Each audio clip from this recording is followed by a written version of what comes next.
Perkenalkan, nama saya Adrianus Sarbunan, SPD, NIM 10156250579, LPTK Universitas Khairul Ternate, Unit Kerja SMA YPPK Yosudarso Merauke. Terima kasih.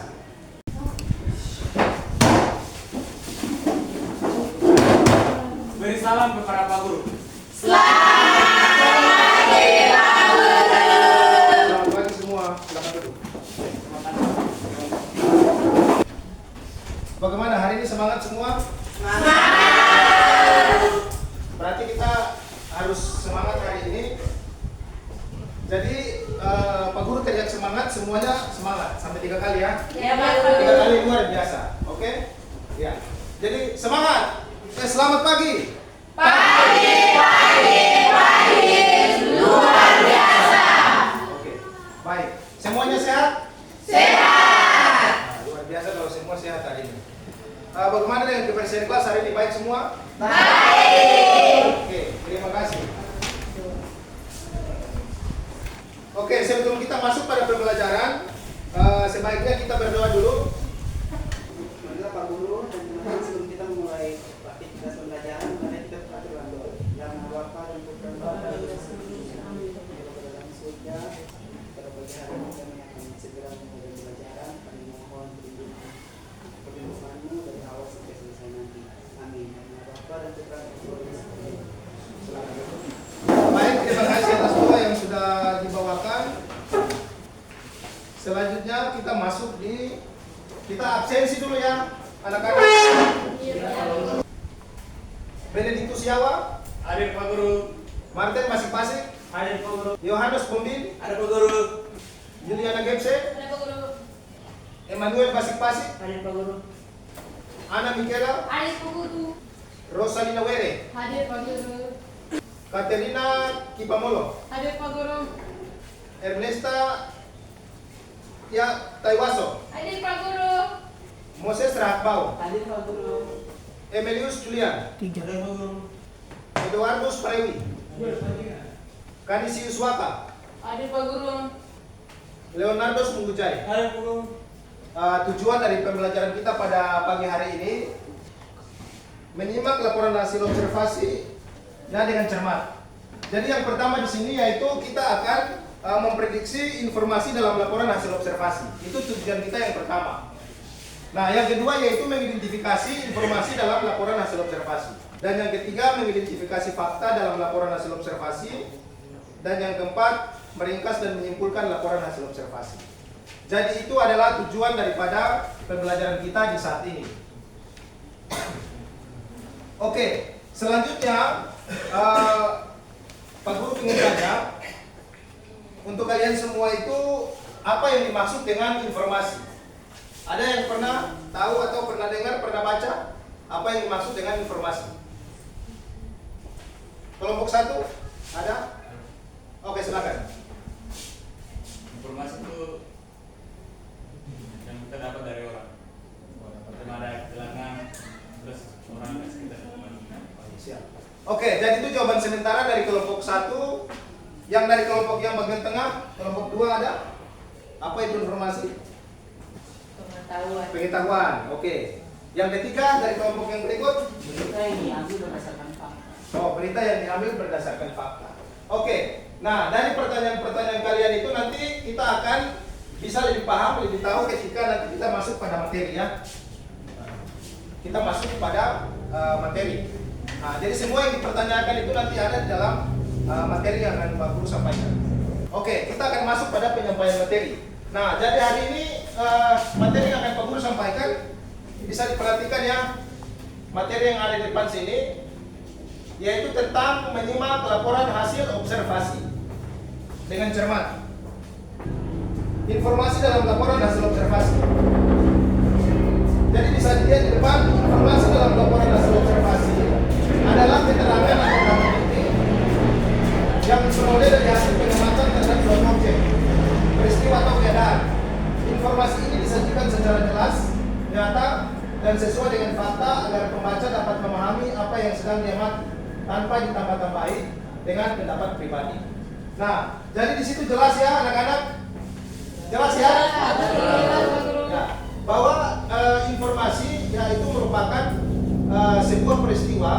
ya, yang mana peristiwa itu disajikan secara jelas, nyata, dengan sesuai dengan fakta yang ada. Jadi tidak diada-adai, tidak dibuat-buat, betul-betul sesuai dengan apa yang terjadi di lapangan atau pada kenyataannya yang terjadi. Jadi itu yang dimaksud dengan informasi dalam laporan ya, informasi. Nah, di sini ada pengertian tentang informasi itu sendiri. Nah, jadi sesuai dengan pertanyaan dari kelompok 1 bahwa apa itu informasi, ya. Nah, di sini Pak Guru akan jelaskan beserta contoh yang sudah dipaparkan, sudah ada di depan ini tentang apa itu sendiri informasi beserta contoh. Nah, jadi pengertian informasi sendiri yaitu informasi adalah pengetahuan atau keterangan yang diperoleh dari suatu data atau peristiwa sehingga bisa dipahami dan berguna bagi orang lain. Dengan kata lain, informasi membantu kita untuk mengetahui sesuatu dengan lebih jelas. Nah, bisa diperhatikan contoh di bawah. Yang pertama yaitu data, yang kedua yaitu informasi. Nah, data misalnya, Ani mendapat nilai 90, Budi 80, dan Sita 70. Itu data. Nah, informasi, Ani adalah siswa dengan nilai tertinggi di kelas tersebut. Nah, berarti itu adalah data untuk mengambil kesimpulan tentang data tersebut. Jadi Ani adalah siswa dengan nilai tertinggi di kelas tersebut. Berarti itu adalah informasi. Nah, informasi itu berdasarkan apa? Berdasarkan data. Nah, sehingga kan informasi tersebut bukan dibuat-buat ya, bukan tidak fakta ya. Faktanya memang begitu. Faktanya apa? Yaitu nilai tadi. Ani 90, Budi 80, dan Sinta 70.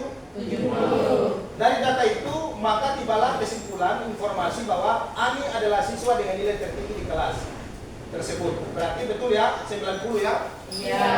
Jadi ada data, ada informasi. Nah, jadi contoh seperti begitu, informasi. Ada data yang kita jadikan rujukan, kemudian dari data itu menjadi sebuah informasi. Oke, yang selanjutnya yaitu observasi. Nah, di buku bacaan itu, buku materi pembelajaran itu bisa buka ya di halaman, semua sudah di halaman 3? Sudah. Halaman 3, yang kedua, yang bagian 1 yang masih informasi dalam laporan hasil observasi. Nah, yang berikut adalah pengertian observasi. Di situ kan ada ada kata observasi, ada informasi, ada observasi. Nah, ini kan pasti bertanya-tanya, itu apa itu observasi? Nah, di depan sudah tersedia pengertiannya dengan beserta dengan contoh, semua bisa lihat. Jadi observasi secara sederhana adalah kegiatan mengamati sesuatu dengan cermat untuk mendapatkan informasi atau pengetahuan. Dengan observasi kita bisa mengetahui bagaimana suatu benda, peristiwa, atau keadaan yang berlangsung. Ya. Nah, contohnya apa? Seorang siswa mengamati pertumbuhan tanaman kacang hijau di sekolah setiap pagi. Bisa diperhatikan di depan. Di sekolah setiap hari. Mencatat tinggi batang dan jumlah daun. Dari observasi itu, siswa mengetahui bagaimana tanaman tumbuh dari biji yang menjadi tanaman kecil. Nah, artinya apa? Bahwa sudah jelas. Jadi ada tanaman, siswa menanam tanaman, kemudian setiap hari itu dia observasi. Dia mengamati kan? Iya. Nah, jadi observasi itu mengamati tanaman tersebut. Dari dia tumbuh, dari dia berkembang, menjadi ada daun, ada pucuk, nah ada batang dan sebagainya. Nah, kegiatan semacam itu disebut dengan Observasi. Ya, observasi. Seperti itu observasi. Oke, sekarang kita masuk pada materi yang berikut. Sifat laporan hasil observasi. Jadi laporan hasil observasi juga dia punya sifat, anak-anak. Jadi dia juga punya sifat. Nah, yang pertama itu dia bersifat itu informatif. Jelas ya di depan. Jelas. Mungkin dari bacaan yang ada di depan ada yang mungkin mau memberikan pendapat atau contoh, atau yang dipahami tentang informatif itu apa? Bisa dijelaskan dengan kata-kata sendiri. Jadi bersifat informatif. Jelas di depan ya bahwa bersifat informatif artinya laporan hasil observasi mampu memberikan informasi atau penerangan kepada orang lain. Nah, berarti dia menjadi sebuah laporan, ya. Dia menjadi sebuah laporan. Nah, jadi ada sebuah dari hasil observasi tadi kita laporkan, kita menyampaikan kepada orang lain, kepada pembaca ya. Nah, jadi ketika pembaca mengetahui itu, berarti jelas bahwa ada informasi yang kita sampaikan kepada pembaca tersebut. Nah, itu yang disebut dengan informatif. Yang pertama, oke. Yang kedua yaitu dia bersifat komunikatif. Nah, artinya laporan hasil observasi mudah dipahami dan dimengerti oleh orang lain. Jadi yang kita sampaikan itu orang lain harus mengerti dengan baik. Nah, sehingga kenapa disebut komunikatif? Karena ketika kita menyusun laporan, tentu kita gunakan kalimat yang baik dan benar. Nah, sehingga ketika orang lain baca itu orang lain sudah pahami. Jadi kita harus bisa susun dengan baik, kayak gitu. Jadi yang itu yang dimaksud dengan komunikatif. Nah, yang ketiga yaitu bersifat objektif. Nah, artinya laporan hasil observasi dibuat berdasarkan keadaan atau data yang sebenarnya tanpa dipengaruhi oleh pendapat atau pandangan pribadi. Berarti itu betul-betul sesuai dengan realita, kenyataan yang ada ya. Nah, jadi jangan sampai waktu amati pohon yang tumbuh tadi, misalnya seperti pohonnya, misalnya daunnya warna hijau, jangan bilang warna kuning. Nah, itu kan tidak objektif namanya.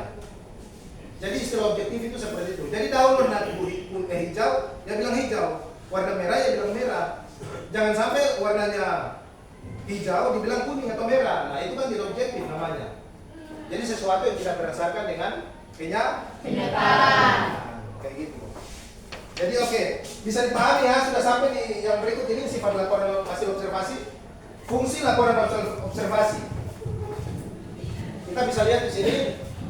Nah, jadi laporan observasi itu dia ada fungsinya. Kenapa bisa dibilang fungsi? Karena laporan itu tidak dibuat terus disimpan, tidak.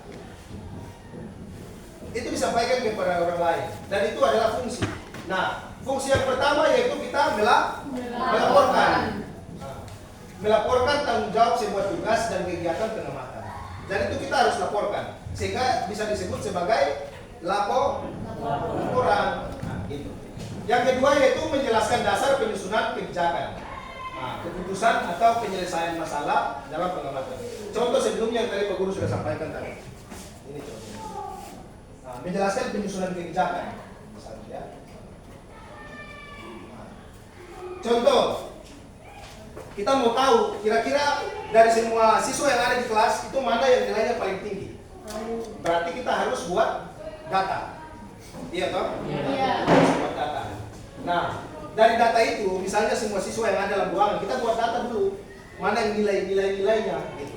Nah, dari data itu kita bisa mengetahui mana yang nilainya tertinggi. Nah, ketika kita sudah tahu bahwa nilai yang misalnya nilai A paling tinggi, maka kita bisa buat informasi. Informasinya apa? A adalah siswa dengan nilai tertinggi. Keputusan yang diambil, kita mau tahu misalnya seperti siapa nilai tertinggi, ya kita buat data tadi. Sehingga kita bisa berkeputusan. Nah, keputusan itu yang disebut dengan informasi. Yang berikutnya itu sarana pendokumentasian. Kalau ini sudah jelas bahwa itu arsip, biasanya digunakan untuk arsip. Jadi ketika orang lain ingin tahu informasi itu, tinggal datang ambil aja, gitu. Jadi tidak perlu cari-cari karena sudah diarsipkan. Itu yang namanya dokumentasi. Ya. Yang berikutnya itu sebagai sumber informasi terpercaya. Jadi ketika orang membutuhkan informasi tersebut, ya laporan tadi sudah tersedia. Ya, paham ya? Kita masuk berikut lagi. Nah, ini fakta. Fakta dalam laporan hasil observasi. Jadi jelas di situ fakta dalam laporan hasil observasi adalah informasi yang benar-benar terjadi di lapangan tanpa tambahan pendapat atau perasaan pribadi. Fakta disampaikan apa adanya sesuai dengan apa yang dilihat, dengar atau ditemukan saat melakukan observasi. Jadi ini sudah jelas ya. Fakta berarti sesuatu yang benar-benar terjadi. Nah, jadi contoh kayak tadi Pak Guru bilang bahwa ketika menanam sebuah pohon kemudian itu dia mati, berarti harus menyampaikan sesuai pertumbuhan pohon itu toh. Harus sesuai. Jadi itu jangan sampai pohonnya bentuk lain terus dibilangnya lain. Nah, itu kan tidak sesuai dengan fakta yang ada. Contoh di bawah. Jika melakukan observasi di sekolah, fakta yang ditulis misalnya, sekolah memiliki 12 ruang kelas. Halaman sekolah ditanami bunga mawar dan melati. Itu berbeda dengan opini, seperti halaman sebuah sekolah sangat indah. Karena indah itu penilaian, bukan fakta ya. Nah, jadi fakta datanya dari hasil pengamatan. Contoh misalnya, Pak Guru kasih contoh. Nah, misalnya seperti di sekolah ini ditanami bunga, sehingga kelihatan apa? Indah. Indah ya. Berarti indah itu fakta atau bukan? Fakta atau bukan? Bukan. Misalnya di lokasi SMA Yosudarso ditanami bunga, begitu banyak bunga. Pertanyaan, itu fakta atau bukan? Fakta. Fakta. Nah, ketika ada orang datang dan orang lain lihat, wah indah sekali tanamannya, begitu banyak bunga, indah sekali. Nah, indah sekali ini fakta atau opini? Opini. Fakta atau opini? Opini. Jadi yang jelas adalah opini. Karena itu pendapat dia. Ketika dia melihat halaman, iya toh, berarti itu adalah opini. Karena menurut dia indah, belum tentu menurut orang lain. Nah, dan itu yang termasuk dalam fakta laporan hasil observasi. Bagaimana? Paham tentang ini? Paham. Selanjutnya, 3. Kita masuk pada bagian yang berikut, yaitu interpretasi laporan hasil observasi. Nah, yang pertama yaitu interpretasi laporan hasil observasi adalah proses menafsirkan atau memberikan makna terhadap data atau fakta yang sudah dikumpulkan. Jadi tidak hanya menyajikan apa yang dilihat, tetapi juga menjelaskan arti dari fakta tersebut agar lebih mudah dipahami. Nah, contoh, jika hasil observasi menunjukkan bahwa siswa sering terlambat masuk kelas, maka interpretasinya bisa berbunyi, kebiasaan siswa yang sering terlambat masuk kelas menunjukkan kurangnya kedisiplinan atau adanya kendala dalam manajemen waktu, sehingga perlu adanya pembinaan lebih lanjut. Oke, sekarang Pak Guru jelaskan dari contoh yang ada ya. Nah, misalnya di dalam ruangan kelas ini, misalnya 5 orang itu sering terlambat, ya. Berarti itu apa? Fakta atau bukan? Misalnya 5 orang terlambat setiap saat, sering terlambat, itu fakta atau bukan? Fakta ya. Nah, fakta itu yang dimaksud dengan interpretasi di situ kan kita memberikan kesan dari fakta yang tadi. Apa pendapat kita? Pendapat kita adalah dari 5 orang tersebut yang terlambat berarti menunjukkan bahwa mereka tidak disiplin waktu. Nah, ini kan namanya interpretasi. Kita interpretasi berdasarkan fakta yang ada. Iya toh? Nah, kurangnya disiplin. Nah, itu sehingga disebut dengan interpretasi. Paham ya? Paham. Oke, paham. Oke, jadi dari bagian ketiga ini mungkin ada pertanyaan?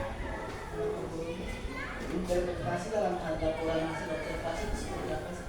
Oh ya, baik. Jadi yang dipertanyakan adalah interpretasi dalam laporan hasil observasi. Contoh, Pak Guru kasih yang lebih sederhana lagi ya.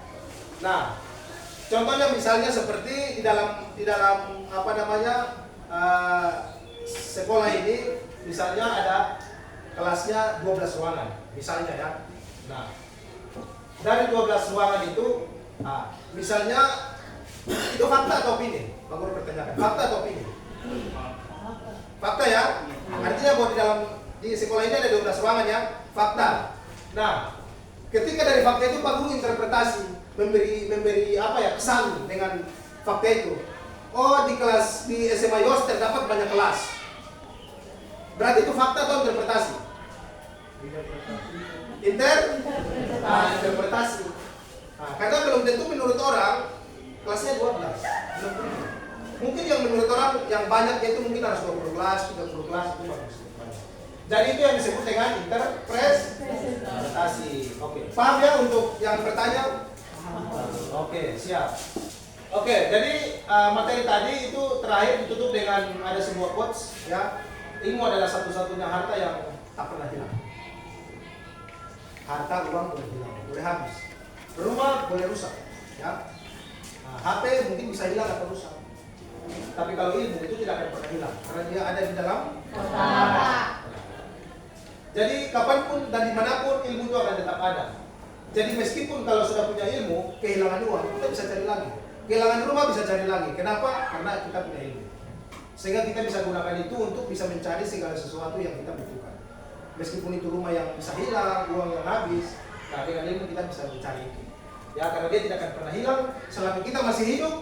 Ilmu itu akan tetap ada dalam kita punya otak. Ya, kayak begitu ya. Iya, Pak Guru. Oke. Selanjutnya mungkin kita akan pembagian kelompok. Ya, kita akan pembagian kelompok. Jadi ini sudah duduk berdasarkan kelompok ya, yang sudah kita bagikan. Jadi kelompok 1, kelompok 2 dan kelompok 3. Oke. Nah, dari 3 kelompok yang ada itu coba buka buku materi dulu. Yang bagian 3. Jadi kelompok 1 yang ini yaitu dia membahas tentang informasi dalam laporan hasil observasi. Yang kedua, kelompok yang kedua bilang yaitu fakta dalam laporan hasil observasi. Dan yang ketiga, interpretasi laporan hasil observasi. Kelompok 3 ya. Iya, Pak Guru. Jadi masing-masing sudah tahu tugas? Sudah. Oke. Nah, jadi dari kelompok yang ada itu nanti masing-masing kerjakan. Nanti hasilnya itu bisa dipresentasikan. Ya, nanti masing-masing maju ke depan, lalu bisa mempresentasikan hasil di depan nanti ya. Iya, Pak. Oke, mungkin bisa langsung kerjakan materi yang ada.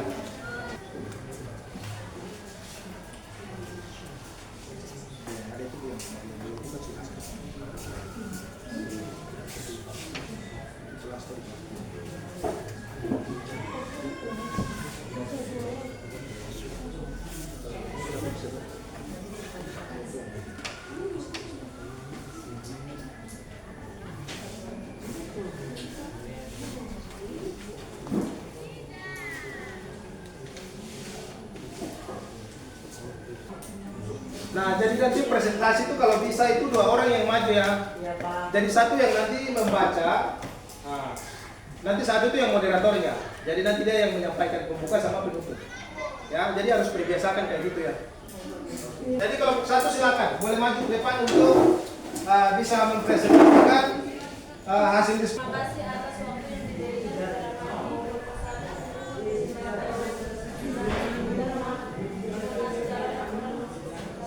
Oke, silakan. Yang pematerinya silakan dibaca, suaranya harus keras. Laporan hasil observasi Yang lain tenang ya. belalang sembah adalah serangga yang termasuk ke dalam kategori Ordamantodea. Belalang sembah memiliki nama lokal, congcoran dalam bahasa Sunda atau Betawi, walang kadu atau walang keke dalam bahasa Jawa, dan mentada. Demikian hasil presentasi dari kami kelompok 1 bagian dari terima kasih. Oke, tepuk tangan lagi. Jadi untuk kelompok 2 dipersilakan. Selamat pagi, Pak Guru dan teman-teman sekalian. Terima kasih atas kesempatan yang diberikan kepada kami kelompok 2. Kami akan mempresentasikan hasil diskusi kami, yaitu fakta dalam laporan hasil observasi. Oke, baik. Silakan. Belalang sembah memiliki nama walang kaki. Belalang sembah hidup di iklim tropis dan subtropis. Belalang sembah memiliki 2 pasang antena di bagian kepala. Belalang sembah memiliki 3 halaman berbentuk partikel. Demikian hasil presentasi dari kelompok 2. Sekian dan terima kasih. Oke, kita dari kelompok 3. Selamat pagi Bapak Guru dan teman-teman. Pagi. Terima kasih atas waktu yang diberikan kepada kami. Saya Emanuel Basbasi dan Moses Rahatbau akan mempresentasi hasil diskusi kami, yaitu tentang contoh interpretasi dalam laporan hasil observasi. Oke, baik, silakan. Contohnya adalah belalang sembah adalah serangga yang termasuk ke dalam kategori Ordamantodea. Belalang sembah memiliki nama lokal congcoran dalam bahasa Sunda atau Betawi. walang kadung atau walang teke dalam bahasa Jawa, dan mentada dalam bahasa Melayu. Sekian dari kami hasil presentasi kami. Jika ada salah kata kami mohon maaf. Sekian dari kami kelompok 3. Terima kasih. Tepuk tangan dulu. Pak Guru berikan apresiasi karena sudah menyampaikan hasil diskusinya dengan baik dan hasilnya sangat luar biasa. Selanjutnya itu kita akan masuk pada kesimpulan yang ada ya. Oke, kesimpulan yang ada dari semua yang kita belajar hari ini. Nah, kira-kira apa kesimpulan yang akan kita simpulkan dari pembelajaran kita hari ini? Bukan saja materi ya, tapi dari semangat ya anak-anak sekalian yang tadi semangat untuk mempresentasikan. Kira-kira kesimpulan dari pertemuan kita hari ini apa ya? Jadi menurut Pak Guru, pertemuan kita ini kesimpulan yang pertama ya. Yang pertama bahwa dari materi yang Pak Guru sudah kasih pasti semuanya sudah paham ya? Ya, Sudah paham. Yaitu hasil observasi ya, menyimak laporan hasil observasi dengan cermat. Nah, dari pembelajaran yang ada Pak Guru mengharapkan ya bahwa kalian pasti sudah paham, sudah mengerti, memahami itu apa itu observasi. Berarti sesuatu yang perlu kita amati. Nah, seperti contoh Pak Guru tadi sudah sampaikan, mengamati si pohon yang kita tanam dari awal sampai dia berkembang, bertumbuh, bahkan mungkin berbuah seperti itu. Nah, itu yang bagian daripada pengamatan. Kemudian fakta. Fakta juga sudah disampaikan oleh kelompok berapa tadi sampaikan fakta? Ya sudah jelas ya. Nah, observasi belalang sembah. Berarti fakta-fakta tentang belalang sembah yang disampaikan. Juga tadi sudah disampaikan. Ada sekitar 10 fakta ya. Nah, 10 fakta. Dan yang ketiga yaitu dari kelompok 3 itu tentang interpretasi. Jadi bagaimana kita memberikan kesan terhadap sebuah data, itu yang sangat penting. Nah, itu bagian juga daripada penilaian. Bagaimana kita melihat suatu fakta kemudian kita menginterpretasikan. Contoh juga Pak Guru sudah sampaikan, misalnya di SMA Yos banyak ditanami bunga. Itu fakta, oke? Fakta atau opini? Fakta. Ketika orang datang, orang melihat, lalu orang bilang, wah SMA Yos halamannya sangat indah. Berarti itu interpretasi. Karena dia memberikan kesan terhadap situasi di halaman yang ditanami bunga. Karena indah itu berarti berhubungan dengan apa tadi? Tidak, kalau indah berarti pasti berhubungan dengan bunga. Karena bunga kan identik dengan indah toh? Indah, cantik, molek dan sebagainya. Itu indah. Nah, yang berikut lagi yaitu dari segi materi. Dari segi presentasi, kesimpulan Pak Guru semuanya sudah sangat baik. Selanjutnya mungkin kita SBT. Untuk 1 kali, 2 kali, 3 kali, 4 kali, 5 kali. Oke, bagaimana semuanya semangat? Oke, luar biasa. Selanjutnya mungkin ini kita sudah berada di ujung kegiatan.